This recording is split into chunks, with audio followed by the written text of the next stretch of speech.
Now, the Target 12 investigators take you inside the veteran's home. A massive mistake by the state. Millions of dollars taken from the pockets of disabled veterans living at the Bristol facility. They were charged fees they never should have had to pay. And now we're looking into how much the state of Rhode Island has repaid these wartime heroes and why it's taken so long. Target 12 investigator Tim White is here now with the exclusive details. 80% of a resident's income goes directly to the vet's home. It's called a maintenance fee, but by law, residents who are 70% disabled or more from their service are supposed to live there at no cost.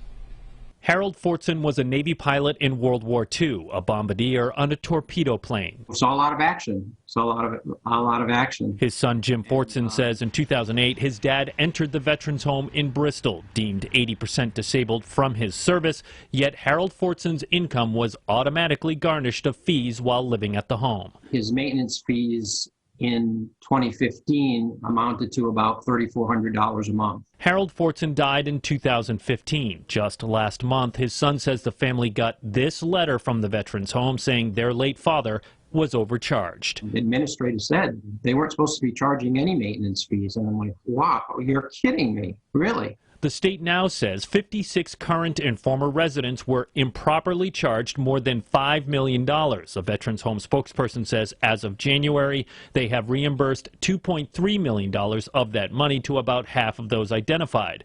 But it's money many families needed at the time. They either had to take a home equity loan out, okay, or they had to sell the house, okay, because they could not afford it. John Cianci, a veteran of 2 Gulf Wars himself, has been a vocal advocate of residents at the home. He was the whistleblower that flagged the maintenance fee mistake to the federal government. But despite the error, Cianci says families are learning the state will not be paying interest on the money that was withheld. You know, the veterans and the families, they're victims of illegally taking money from them. And it's sad. And there is also the lingering question of why the state is only looking back to 2013 for vets who were overcharged. A spokesperson said in an email, 2013 is the cutoff because that's when the U.S. Department of Veterans Affairs amended a rule that governed vets with disabilities, adding, therefore, the reimbursements are effective as of February 2nd, 2013 for those impacted residents. Fortson's mother died of cancer in 2013, and he says that missing money could have helped his father, who was in the Alzheimer's unit at the home. Maybe we could have done more for him if we had some more financial resources there. Director Kasim Yarn, the head of the Veterans Affairs in Rhode Island, declined to be interviewed for this report. With the Target 12 investigators, Tim White, 12 News. The Target 12 investigators take you inside the veterans' home as we reveal last night dozens of disabled wartime heroes living at the veterans' home were overcharged millions of dollars by the state. New tonight, as the state of Rhode Island is repaying these veterans who were improperly charged, we're learning the reimbursements may create an additional headache for these families. Target 12 investigator Tim White is here now with the exclusive details. It will likely be a tough pill to swallow. The state is not only paying the money back without interest, it's possible the reimbursements will be taxed. World War II veteran Harold Fortson was a bombardier on a torpedo plane.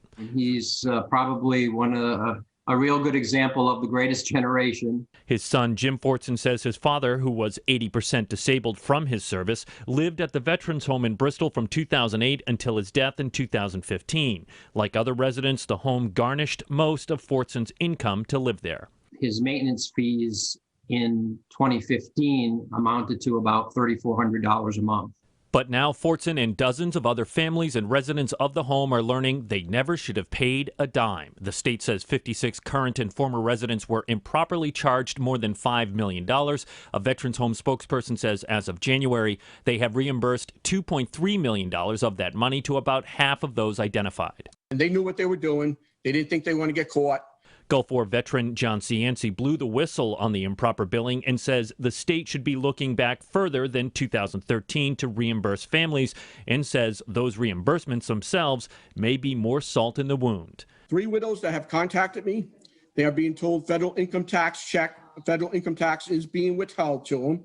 A spokesperson for the Veterans Home confirmed some families may have to pay taxes depending on their financial situation and says the state is not paying interest on the withheld fees because the U.S. Department of Veterans Affairs does not require interest to be added to the reimbursements. Fortson says they were stunned when they were contacted by the home about the overbilling. Looking back, it was money the family needed when his mother was battling cancer. She died in 2013. The fact that he was the major income earner in the family basically took that income away from her. We did request an interview with Kasim Yarn, the head of the state's Veterans Affairs, but we were told he was too busy. With the Target 12 investigators, Tim White, 12 News.